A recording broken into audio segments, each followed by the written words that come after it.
السلام علیکم ورحمۃ اللہ۔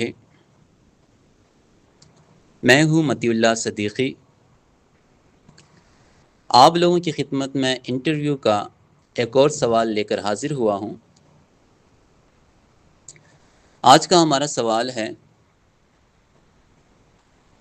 تجسیم نگاری اور تمثیل نگاری میں کیا فرق ہے؟ سب سے پہلے ہم تجسیم نگاری کی تعریف کرتے ہیں۔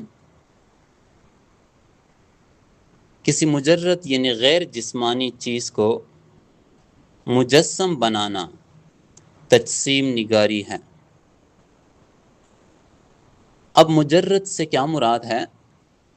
مجرد سے مراد غیر جسمانی اشیاء ہیں، مثلا عقل، خوشی، پیار، نفرت، غصہ اور غم وغیرہ۔ ان اشیاء کو جسم عطا کرنا تجسیم نگاری ہے۔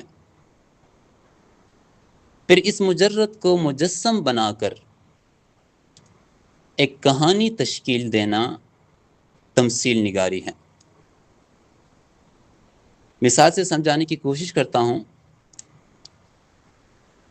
عقل، عشق، خوشی اور محبت جیسے مجرد صفات کو مجسم بنا کر زیرو صفات سے متصف کرنا تجسیم، اور اگر انہی کرداروں سے ایک کہانی بن جائے تو وہ تمثیل ہوگی۔ مثلا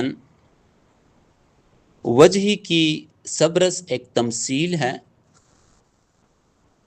لیکن اس کے کردار عقل، دل اور حسن وغیرہ تجسیم ہے۔